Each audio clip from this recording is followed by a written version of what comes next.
请跟着我做一个动作，把右手轻轻贴放在自己的左胸口，闭上眼睛，感受一下那个跳动的节奏，是不是觉得跳得有点急促？甚至有时候跳2下之后会突然停顿一拍，像发动机没油了一样卡一下。再感受一下，最近早晨刚睁开眼睛还没坐起来的那一刻，是不是常常觉得嘴巴干苦，舌头麻麻的，手指头也有点发僵，握不住杯子，甚至夜里上厕所超过2、3次，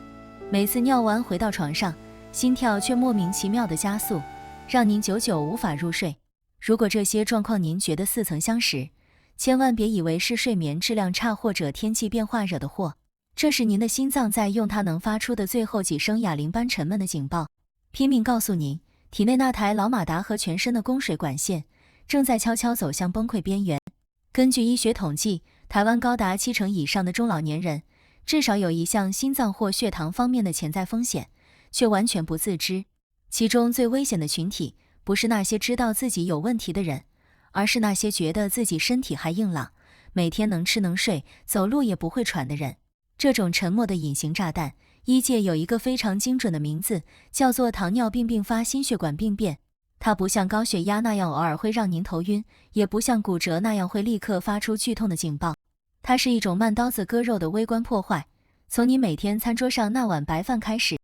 一点一点地腐蚀您全身的血管、心脏、肾脏和神经。很多长辈去诊所验血，看到血糖报告上那行红字，总是大手一挥说，我又没有吃很甜，应该是早餐吃太多了，下次注意就好。这种态度才是真正把自己推向危险深渊的致命心态。现在我要告诉您一个发生在我们周围的真实悲剧。台中有一位陈阿伯，今年68岁，退休前是公务员，个性随和，身材微微发福，但绝对算不上肥胖。他天天骑脚踏车去公园运动，连爬3层楼梯都不会喘。5年前体检报告显示空腹血糖偏高，医生建议他控制饮食，他点头答应，但回家以后依然维持原本的饮食习惯，认为只要少吃几块蛋糕就算注意了。就在前年夏天的某个凌晨2、3点，他突然被一阵剧烈的胸口压迫感惊醒，那种感觉不像心绞痛那样尖锐刺痛，而是像有人把一块厚重的石板整块压在他的胸腔正中央，连呼吸都觉得费力。老伴发现他脸色发青，手脚冰冷，赶紧叫救护车。救护车鸣笛飞驰，送进急诊室的时候，心电图上已经出现大面积 ST 段上升。值班心脏科医师当场宣布，这是一场急性心肌梗塞正在进行中。手术室里紧急插管，心导管气球扩张，抢救了将近4个小时。陈阿伯虽然捡回一条命，但由于心肌大面积坏死，出院以后走路超过50公尺就会喘，更无法再骑脚踏车，每周需要回诊2次，后半辈子的生活品质已经大打折扣。守在急诊室外哭到瘫软的老伴和子女，直到现在提起那个夜晚依然泪水连连。带走陈阿伯健康人生的无形元凶，正是那个被他轻描淡写忽视了将近5年的血糖异常。请问，只要平时没有吃甜食的习惯，血糖就不容易升高，不需要特别担心糖尿病，这个说法是对的还是错的？1对2错。快在留言区回复您的答案，参与互动，我非常期待看到大家的回应。同时，如果您认同今天的分享，也请您现在就在留言区郑重地输入“护好血管，守住余生”这8个字，为我们彼此的健康互相加油打气。现在，让我们把视线切进身体内部，开启一场惊心动魄的微观医学导览。我们要彻底看清楚，那个沉默无声的血糖升高，究竟在身体里发动了一场多么惨烈的破坏战争。首先，我们来认识一下最核心的攻击武器。请您把葡萄糖想象成一颗颗晶亮的小玻璃珠。在健康的状态下，这些玻璃珠随着血液循环，被胰岛素这把精准的钥匙引导，乖乖地送进肌肉细胞、脑细胞和肝细胞里，转化成维持生命运转的能量。但当血糖长期处于超标状态，这些过剩的玻璃珠没有地方可去，就开始在血液里游荡。在显微镜的慢动作重播下，我们可以看到这些无处可去的过剩葡萄糖开始和血液中的蛋白质发生一种叫做梅纳反应的不可逆化学变化。这个反应在生活中我们其实非常熟悉，就是面包放进烤箱，表皮从白色慢慢变成金黄色那个过程。当同样的化学反应发生在您的血管壁上时，那些原本柔软有弹性的蛋白质纤维，就像被烤过的面包皮一样，开始变硬、变脆。这个过程产生的中产物，在医学上有一个专有名词叫做糖化中产物，简称 AGEs。您可以把这些 AGEs 想象成一种毒性极强的工业三秒胶，它们会在血管壁上引发剧烈的交联反应，把原本应该像新鲜像皮筋一样富有弹性的血管，一点一点硬化成易碎的玻璃管。原本心脏每次跳动，血管会顺应压力轻柔的扩张和收缩，但被 AGEs 硬化的血管完全失去了这种缓冲能力。心脏每次泵血，那股狂暴的水流就如同一记重锤，直接猛砸在已经变成玻璃管的血管内壁上，日复一日，夜复一夜，从不停歇。更可怕的连环破坏发生在微观的战场上。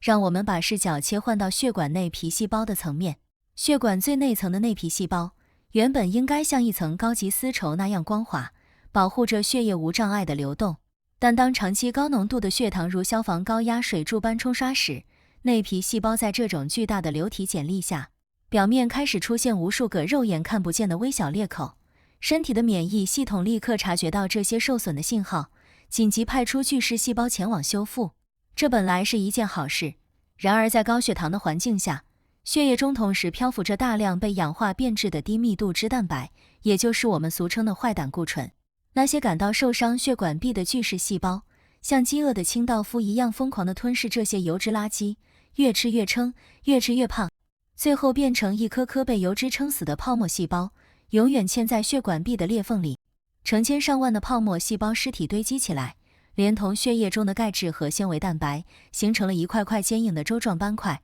就像自来水管里经年累月沉积的水垢。原本宽敞畅通的水管就这样被堵得越来越窄，而那些糖化中产物形成的三秒胶，还同时粘附在斑块表面，让斑块的质地变得异常不稳定，随时可能在血压的冲击下破裂，引发致命的血栓风暴。接下来，让我们顺着这条已经遍布斑块的危险管线，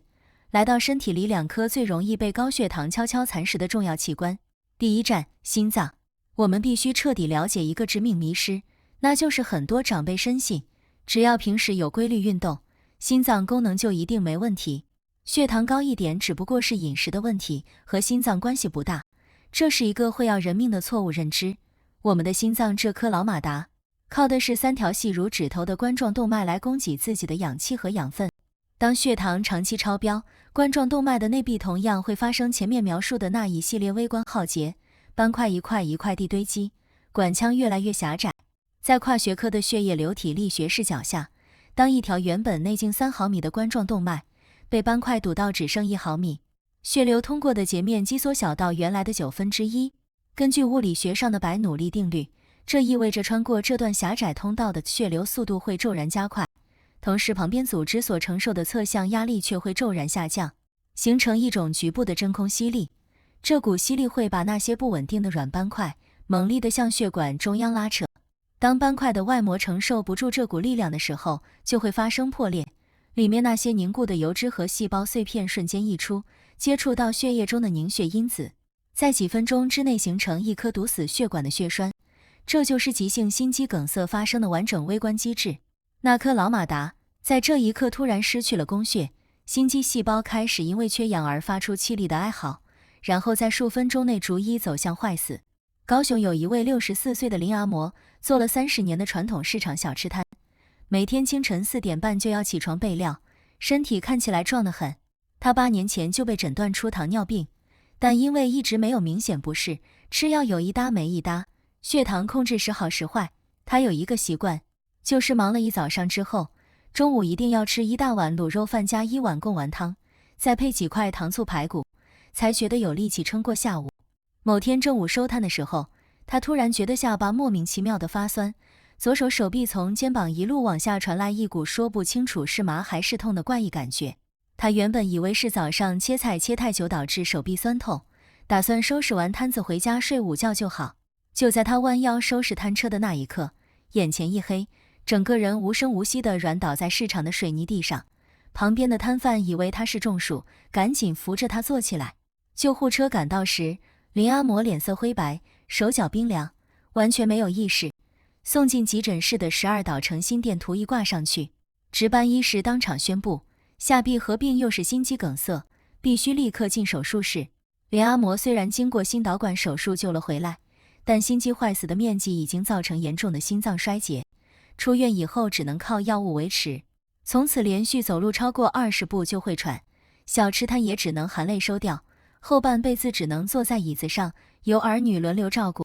那个原本充满朝气、刀工利落的林阿嬷，就这样被一颗不声不响的血糖炸弹永久改写了命运。了解了心脏的微观危机之后，让我们继续移动脚步，从心脏出发，顺着被糖化破坏的血管，抵达第二个遭受浩劫的关键器官——肾脏。您可以把肾脏想象成一座拥有200万个精密过滤站的超大型净水厂，每一个过滤站，医学上叫做肾丝球，里面布满了比头发丝还细几10倍的微血管网络，就像一张织工极其精细的不锈钢滤网，负责把血液里的废物和多余水分滤出去，变成尿液排出体外，同时把珍贵的蛋白质和红血球留在血管里。当血糖长期超标，前面提到的那些糖化中产物 AGEs 以及高浓度血糖对微血管的直接渗透压伤害，开始在这200万个精密过滤站里发动无声的破坏。在微观的病理学视角下，这个过程分3个阶段逐步演进。第一个阶段，高浓度的葡萄糖渗透进肾丝球的微血管壁，刺激内皮细胞分泌大量的胶原蛋白，试图加厚管壁来抵抗压力伤害。这就像是用劣质水泥不断地加厚一面老旧的砖墙，看起来是在修复，实际上是在使它越来越笨重僵硬，最终失去弹性。第二个阶段，加厚的管壁反而进一步堵塞了过滤网的孔隙，过滤效率开始断崖式下降。第三个阶段，那些被破坏殆尽的过滤网格开始出现无法修复的破洞，原本不该漏出去的珍贵蛋白质开始大量流失，顺着尿液排出体外。这就是体检报告上那行让医生皱起眉头的蛋白尿。更让人心惊的是，这种微观结构的物理性破坏，一旦发生就完全不可逆。每一个坏死的肾丝球，就是一个永远关闭的过滤站。当关闭的比例超过1半，血液里的毒素和废物就开始回流，进入一种叫做尿毒症的可怕状态。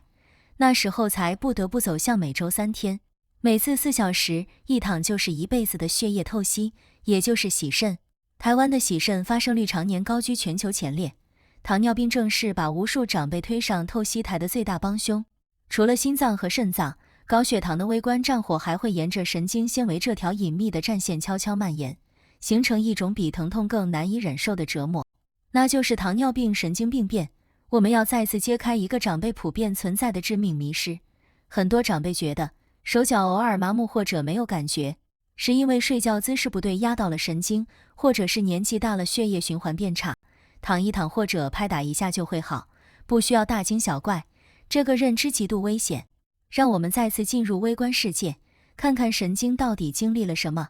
我们全身的神经纤维就像是包裹在精密隔热橡胶外皮里的高压电缆，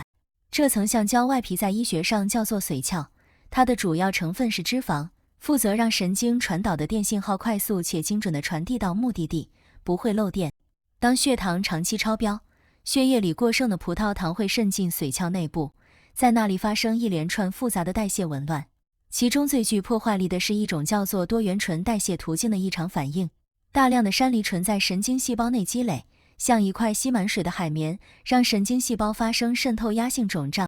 内部代谢陷入混乱。同时 AGEs 三秒胶持续粘附在髓鞘的蛋白质上，让这层原本柔软精密的绝缘橡胶外皮开始出现结构性损伤，出现一处处的裂缝和剥落。那些暴露在外的神经纤维开始出现异常的电信号放电，就像一条破损的高压电缆开始出现杂乱的漏电现象。这就是为什么糖尿病神经病变的长辈手脚会感觉麻木刺痛，而且往往在夜深人静躺上床准备入睡之后，那种从脚底板往上蔓延的灼热刺痛感反而会变得更加难以忍受，完全无法入眠。更危险的后果是，当神经损伤持续加深，原本感受疼痛的能力会逐渐消失。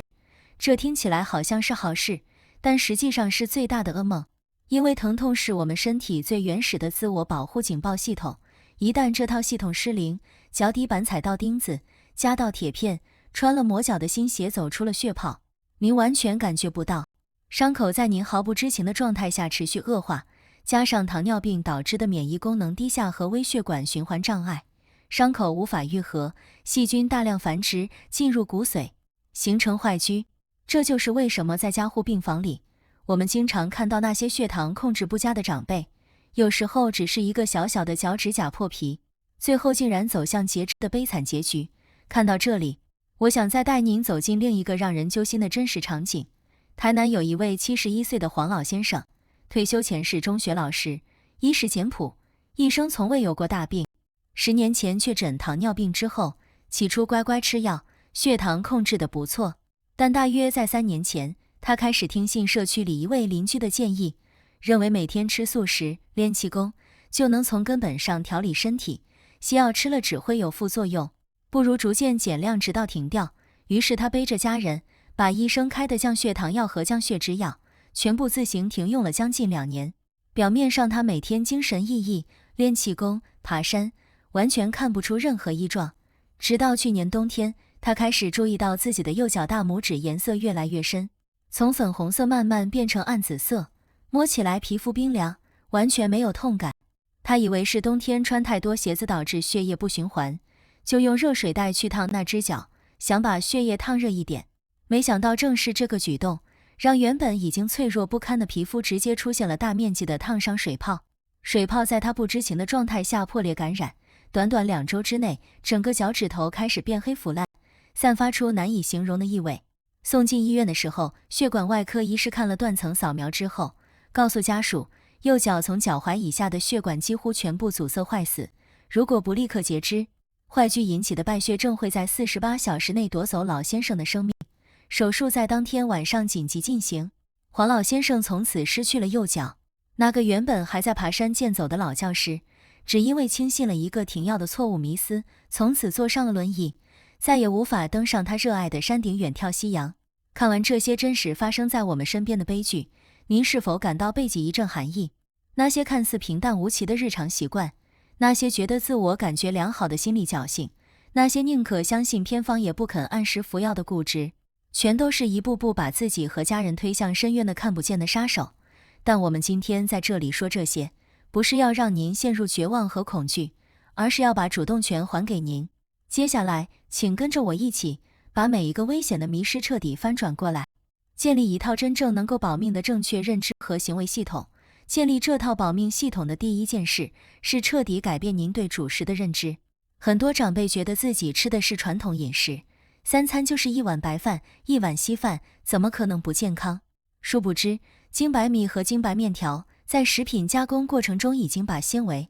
维生素和矿物质几乎全部去除，剩下的是几乎纯粹的快速消化淀粉。这些淀粉进入胃肠道之后，消化酵素几乎不需要费力，在极短的时间内就把它们拆解成大量的葡萄糖，一口气涌进血液，制造出一种剧烈的血糖高峰，逼迫胰脏拼命分泌大量胰岛素来灭火。每次饭后这样的剧烈高峰和低谷循环，日积月累，就是在对胰脏这颗分泌胰岛素的重要腺体发动持续性的过劳攻击。让我们在微观的分子生物学视角下，看看胰脏的贝塔细胞究竟经历了什么。每次血糖飙高，贝塔细胞就必须紧急动员，进入超负荷的生产状态，大量合成和释放胰岛素。这个高强度的分泌活动会在细胞内部产生大量的自由基和氧化压力，就像发动机被迫超速运转会产生大量废热一样。在正常状态下，细胞内的抗氧化系统可以清除这些废物，维持平衡。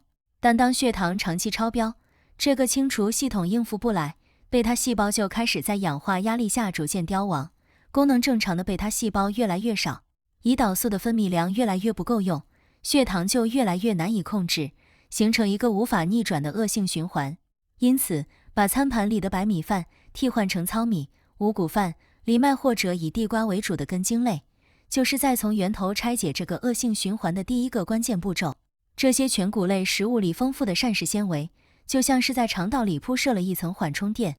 把葡萄糖的释放速度大幅减慢，把剧烈的血糖高峰变成一个平缓稳定的小斜坡，给胰脏充分的时间从容的应对。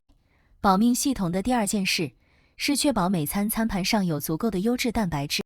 很多长辈为了降低胆固醇或者肾脏负担，开始刻意减少蛋白质的摄取，以为少吃肉、少吃蛋，身体就会更干净。这个观念需要非常小心的辨别。在人体的血糖调节机制中，蛋白质扮演了一个极其重要的稳定器角色。当我们在每餐摄取足够的优质蛋白质，比如鸡蛋、豆腐、鱼肉、无糖豆浆，这些蛋白质会在胃里形成一种粘稠的凝胶结构，有效地减慢整顿饭的消化速度，等于是天然地安装了一个血糖缓冲阀。不仅如此，蛋白质的消化分解本身就需要消耗热量，这在营养学上叫做食物的产热效应。白质类食物的产热效应是脂肪的3倍，是碳水化合物的2倍，等于是吃进去之后，身体会自动帮您多燃烧一部分热量。更重要的是，充足的蛋白质能够维持肌肉量。肌肉是全身最大的血糖消耗器官，肌肉细胞可以在胰岛素的协助下大量摄取葡萄糖，把它转化成糖原储存起来。肌肉量越多，血糖的去处就越多，血糖就越容易被稳定控制。因此，保护肌肉就是在保护您的血糖代谢系统。每天摄取足够的蛋白质，是维持肌肉量、间接守护血糖的关键基础。建立保命系统的第3件事，是把餐桌上的饮料做出一个彻底的革命性改变。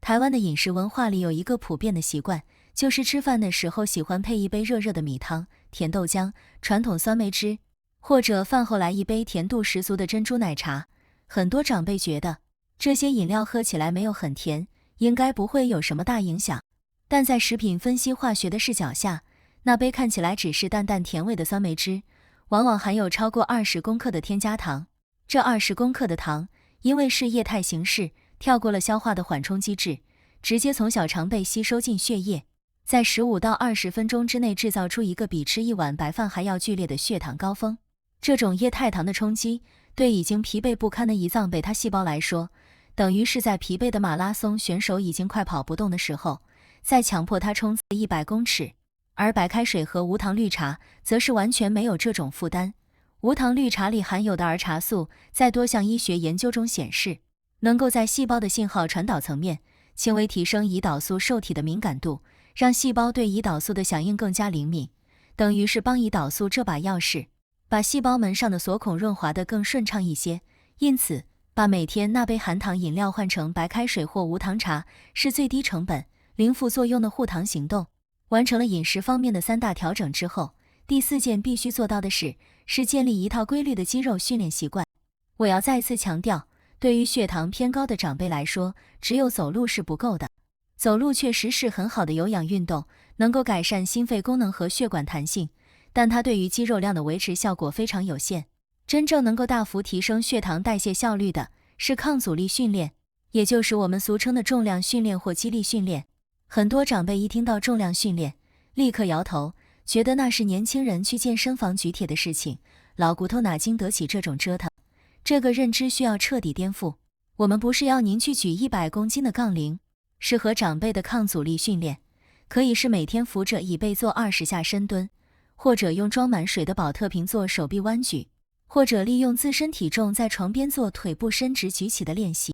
在跨学科的运动生理学微观视角下，当肌肉在对抗阻力时发生收缩，肌肉细胞会被动触发一种叫做 GLUT4 葡萄糖转运蛋白转位的分子机制。简单来说，这就像是肌肉细胞在运动的过程中，会额外开启一批备用的糖分摄取通道，让血液中的葡萄糖不需要依赖胰岛素，就能直接被大量运送进入肌肉细胞，在那里燃烧产生能量。更神奇的是，这个效果在运动结束后依然会持续长达24到48小时。每锻炼一次，您体内负责消化血糖的仓库容量就会扩大一点点。长期坚持下来，肌肉就是您对抗糖尿病最强大的天然武器。第5件需要严格执行的事，是戒除任何形式的烟草。这一点对于血糖控制的重要性，往往被低估到了一个危险的程度。在跨学科的血管生理学与内分泌学的交叉视角下，香烟中的尼古丁和数千种有毒化学物质会从3个方向同时攻击您的血糖代谢系统。第一，尼古丁会刺激肾上腺素大量释放。肾上腺素是一种强力的升糖激素，它会命令肝脏立刻释放储存的糖原，把血糖推高。每抽一根烟，就是在对自己发动一次血糖冲击攻击。第二，香烟中的一氧化碳和各种自由基会直接攻击胰岛素受体的蛋白质结构，让细胞对胰岛素的敏感度下降，造成胰岛素阻抗加重，胰岛素的每一单位效力都大打折扣。第三，烟毒对微血管的破坏能力比对大血管更加彻底，而肾脏的肾丝球和眼底的视网膜正是全身微血管密度最高的2个区域，也是糖尿病最容易造成并发症的靶器官。因此，继续抽烟就是在拼命拆掉我们前面所有努力建立起来的每一道防线。完全戒烟，没有折中，没有少抽一点就好，才是真正对自己的身体负责任的决定。最后一件事是关于睡眠质量的全面守护，这是一个在长辈健康教育里严重被忽视的领域。很多长辈觉得年纪大了睡不好是正常的，睡4-5个小时也就够了，不需要特别担心。但在跨学科的内分泌时间生物学视角下，睡眠不足或睡眠品质低落，对血糖的破坏力是立竿见影且触目惊心的。当我们进入深度睡眠阶段，大脑会向垂体发出指令，释放出大量的生长激素。生长激素除了负责夜间修复受损的细胞之外，还扮演着一个关键的代谢调节角色。它会在夜间维持胰岛素敏感度的稳定，让身体在睡眠期间维持良好的血糖平衡。但当我们一夜的总睡眠时间少于6小时，或者睡眠被频繁中断，生长激素的分泌就会大幅减少。与此同时，压力激素皮质醇的浓度会在次日清晨异常偏高。皮质醇正是一种强力的升糖激素，它会在清晨命令肝脏大量释放葡萄糖。这就是为什么很多长辈发现，即使昨晚没有吃什么，早上起来的空腹血糖却意外偏高，常常让人百思不得其解。罪魁祸首往往就是前一晚的睡眠品质不佳。因此，确保每天7到8小时的优质睡眠是稳定血糖，让整套保命系统真正发挥效果的最后一块不可或缺的关键拼图。教到这里，我必须非常郑重地告诉大家，以上这6件事是建立在日常生活调整的基础上。对于已经确诊糖尿病或者血糖长期居高不下的长辈来说，这些方法需要配合医师开立的正规药物，双管齐下，才能真正达到保护器官的效果。千万不可以因为开始调整饮食和运动，就自行减少或停用医师开立的降血糖药物。每个人的身体状况不同，药物的调整必须经过主治医师的评估和监测才能进行。如果您有肾脏功能方面的疑虑，在增加蛋白质摄取之前，务必先请医师检查您目前的肾功能指标，并依据结果量身调整摄取量，切勿自行参照一般标准盲目执行。朋友们，今天我们一起走过了这一段漫长而沉重的微观旅程。我们看见了血管壁上那些被糖化3秒胶硬化成玻璃管的无声灾难，我们看见了肾丝球的过滤网被高压血流一个一个永久的撕破，我们看见了神经髓鞘在自由基的攻击下剥落崩解，我们也看见了那些原本健朗的阿伯、阿嬷，因为一个轻描淡写的不在意，就从此坐上了轮椅，失去了一只脚，或者只能躺在安养中心等待日落。也许您会说，医生，您说的这些我都懂，但是年纪大了，身体要坏就坏吧，管那么多，活得好累。我希望您闭上眼睛，想一想那个画面，您的孩子在医院的走廊上为了每个月庞大的医疗费用和照护安排焦头烂额，眼眶泛红，而您躺在床上连翻身都需要人帮忙。这是您希望留给他们的后半生吗？健康从来不只是您自己一个人的事，它是您能送给深爱您的家人最实在、最珍贵的礼物。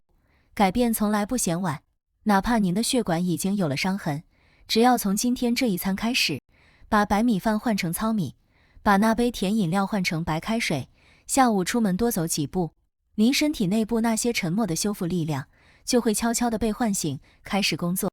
把健康的主导权牢牢握在自己手里，让我们一起精精神神、有尊严地走过美好的下半辈子。我们下个影片见。